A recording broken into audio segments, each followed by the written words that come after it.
অকাল জন্মৰ ৰেটিনোপেথী সম্পৰ্কে জানক।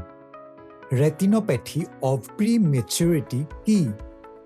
যেতিয়া আপোনাৰ শিশু নিৰ্ধাৰিত সময়তকৈ আগতে অৰ্থাৎ অকালত জন্ম লয়, তেতিয়া এটা অৱস্থা যিটোৰ প্ৰতি আপুনি সোনকালে মনোযোগ দিব লাগে, সেইটো হৈছে ৰেটিনোপেথী অৱ প্ৰি-মেচুৰিটি। এয়া এনে এক অৱস্থা যি অকালত জন্মা শিশুৰ চকুত প্ৰভাৱ পেলাব পাৰে।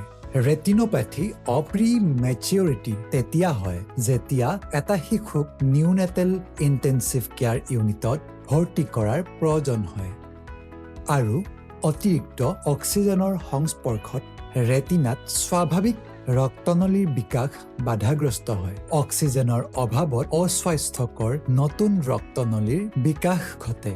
যদি ৰেটিনোপেথী অৱ প্ৰি-মেচুৰিটি গুৰুতৰ হৈ পৰে, তেন্তে ই ৰেটিনা বিচ্ছিন্ন কৰাৰ কাৰণ হ'ব পাৰে আৰু অন্ধত্বলৈ লৈ যাব পাৰে। ইয়াৰ ফলত আন দৃষ্টিজনিত সমস্যাও হ'ব পাৰে, যেনে চকু বেকা হোৱা বা দৃষ্টি স্পষ্ট নোহোৱা। ভাৰতত ৰেটিনোপেথী অৱ প্ৰি-মেচুৰিটিৰ হাৰ 20% পৰা 51.9% মাজত। সুখবৰটো হৈছে, যদি সময়মতে ধৰা পৰে, বেছিভাগ ক্ষেত্ৰত ইয়াক সফলভাৱে চিকিৎসা কৰিব পাৰি। ৰেটিনোপেথী অৱ প্ৰি-মেচুৰিটিৰ বাবে সময়মতে স্ক্ৰিনিং কৰা জৰুৰী। আপুনি কৰিব পৰা সবাতোকৈ গুৰুত্বপূৰ্ণ কামটো হৈছে আপোনাৰ শিশুৰ চকুৰ পৰীক্ষা সময়মতে কৰোৱা। আপোনাৰ শিশুৰ স্ক্ৰিনিঙৰ প্ৰয়োজন যদি তেওঁৰ জন্মৰ সময়ত ওজন 2000 গ্ৰামতকৈ কম আছিল, তেওঁ 36 সপ্তাহৰ আগতে জন্ম লৈছিল, অথবা জন্মৰ সময়ত গুৰুতৰ অসুস্থতাৰ বাবে অক্সিজেনৰ সহায় বা নিউনেটেল ইণ্টেনচিভ কেয়াৰ ইউনিটত ভৰ্তিৰ প্ৰয়োজন হৈছিল। যদি আপুনি নিশ্চিত নহয়, চিন্তা নকৰিব, কেৱল আপোনাৰ চিকিৎসকক সোধক। এই যাত্ৰাত আপুনি অকলশৰীয়া নহয়। কেতিয়া স্ক্ৰিনিং কৰাব?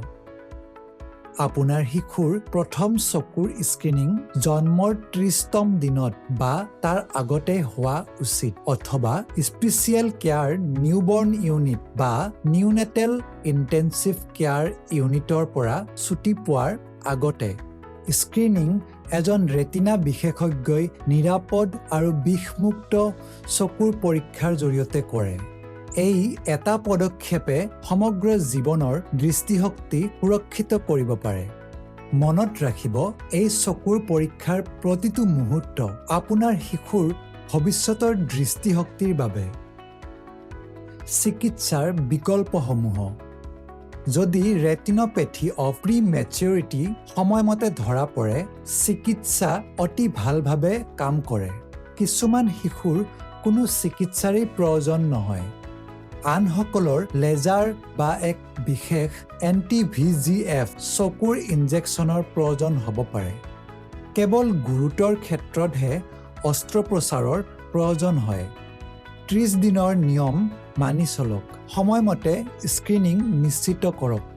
নিয়মিত ফ'ল'-আপ অপৰিহাৰ্য, কিয়নো অকালত জন্মা শিশুৰ পিছলৈ আন চকু সংক্ৰান্তীয় সমস্যা হ'ব পাৰে।